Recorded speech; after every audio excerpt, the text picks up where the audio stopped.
If you ever open that safe without me, everything will change.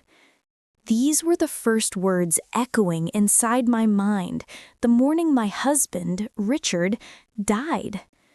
For 38 long years, every Tuesday, rain or shine, sickness or health, even on our wedding anniversary, he would dress up in his brown coat, pick up a small leather bag, and drive to the bank. He never missed a single week. And every time I asked him why Tuesdays, he gave the exact same answer. It's just paperwork, Helen. Nothing exciting. But I always felt there was more. Richard wasn't a mysterious man by nature. He was kind, gentle, a school teacher who read poetry at night and repaired clocks on weekends.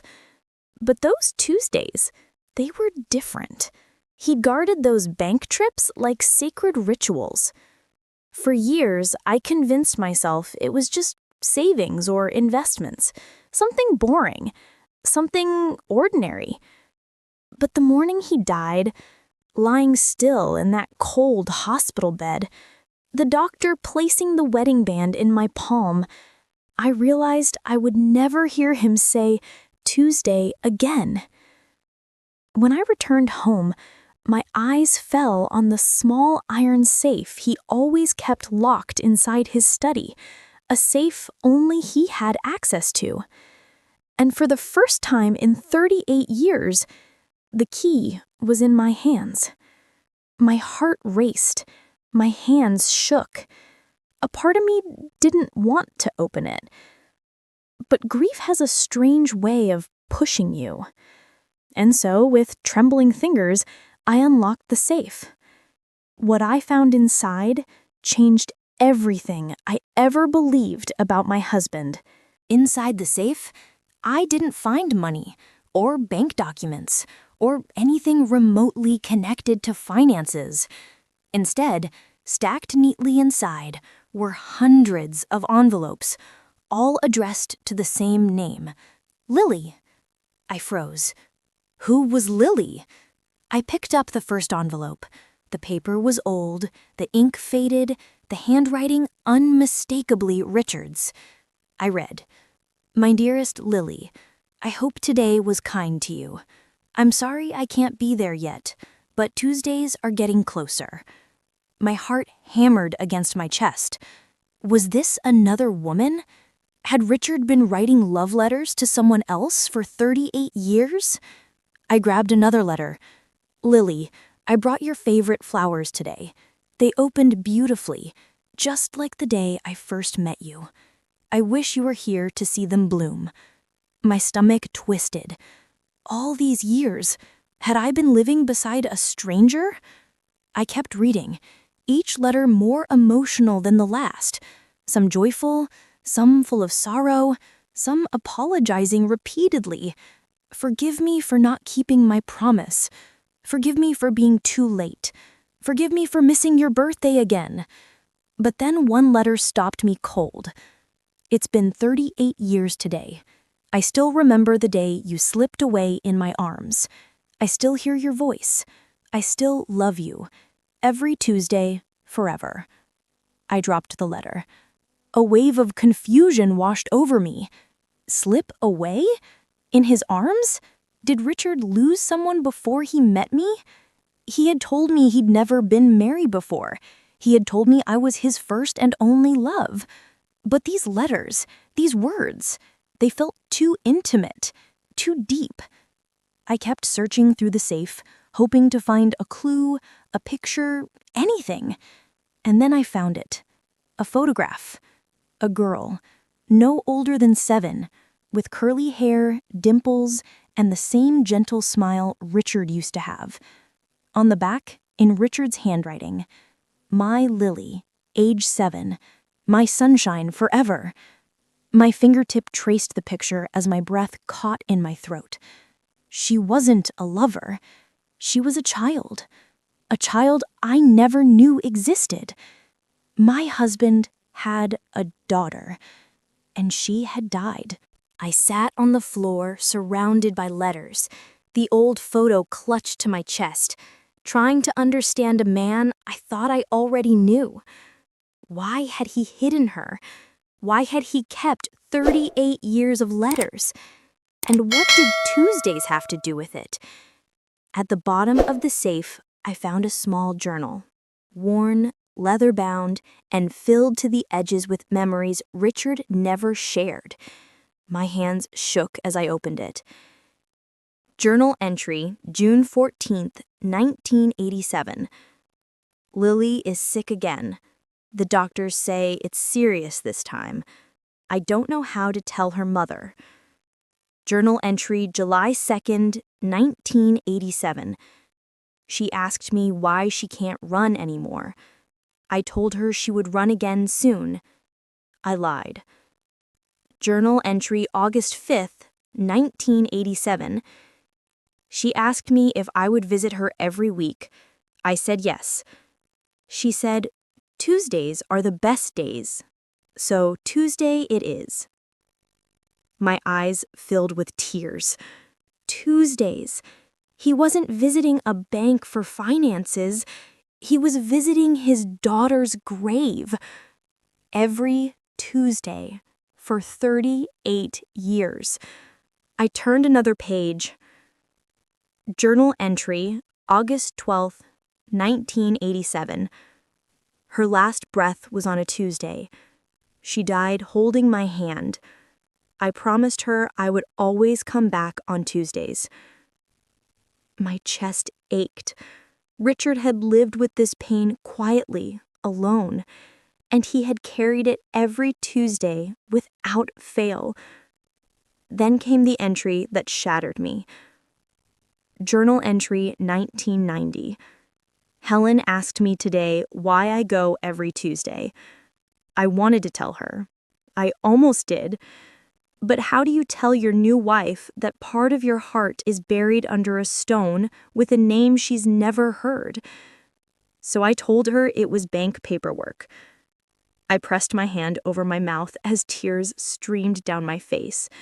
He wasn't hiding betrayal. He was hiding grief, a grief too heavy to speak. And in protecting me from his pain, he had carried it alone. The last page of the journal was dated just weeks before he died. Final entry. I don't know how much time I have left. If Helen ever opens this safe, please let her forgive me. I wanted to spare her the pain of my past. But Lily, she is still mine. I closed the journal and sobbed. I had never felt so close to a man who was no longer alive. The next Tuesday, after I buried my husband, I drove to the bank. Not to go inside, but because I finally understood what bank meant. It wasn't a financial institution, it was a place across the street. A quiet green hill with white stones and flowers swaying in the breeze. A cemetery. My heart pounded as I walked through rows of graves until I found it. A small white headstone. Lily Grant, 1980 to 1987. Forever Daddy's Tuesday. A bouquet of lilies rested there, fresh, placed by Richard days before he died.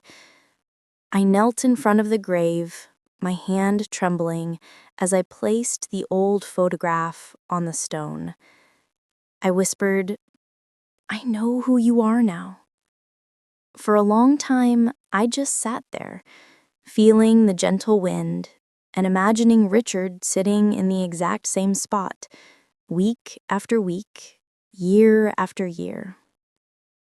Suddenly, a voice behind me said, You must be Helen. I turned to see an elderly woman with soft blue eyes. Who are you? I asked. I'm Margaret, she said softly, Richard's first wife. The world tilted beneath me. His first wife, the mother of his child. I swallowed hard.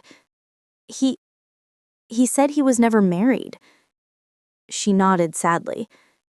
After Lily died, we separated. Not because we stopped loving each other, but because grief changes people. He couldn't stay. I couldn't blame him. Tears filled my eyes again. He loved her so much, I whispered. He lived for her, Margaret said, kneeling beside the grave. And when he met you, you gave him a second life. You gave him happiness. He didn't tell you because he wanted to give you a life free from shadows. He didn't have to hide her from me. He wasn't hiding her, she replied gently. He was protecting himself. Margaret reached into her bag and pulled out a small velvet pouch. He asked me to give you this if anything ever happened to him. Inside was a silver bracelet, a tiny heart charm, engraved with, "For the woman who held the other half of my heart." I cried into my hands. He loved you, Helen. He loved Lily, both of you, in different ways. And for the first time, I didn't feel betrayed. I felt honored. I was part of a love story deeper than I ever realized. A week later, on a Tuesday, I returned to the safe to put the letters back carefully, but I saw something I missed earlier, an envelope with my name, for Helen, if she ever opens the safe. My hands trembled as I opened it. Inside was the longest letter he had ever written. Richard's final letter to me. My dear Helen, if you are reading this, then my Tuesdays have finally ended. I want you to know the truth, not because I hid it from you, but because I loved you too deeply to let my pain become your burden. Lily was my first heartbreak, my greatest joy, and my biggest regret. A part of me died with her. When I met you, I didn't expect to love again, but you healed me in ways you never knew. I could not give you my Tuesdays, but I gave you every other day of my life. I never told you about Lily because I didn't want you to live with the weight of my past. But please don't think I loved you any less. You were my second chance, my peace, my home. If I could live again, I would still marry you. Visit her only if you want to, but live your life fully. Promise me that your Wednesdays, Thursdays, Fridays, and every other day will be filled with joy. I love you, Helen. Forever. Richard. I held the letter to my heart and cried until I couldn't breathe. His Tuesdays belonged to Lily, but every other day he had given to me. And now every Tuesday I go to the cemetery, not out of obligation, but out of love. I place lilies on her grave. I place roses on his. And I whisper, "Your Tuesdays are safe with me now."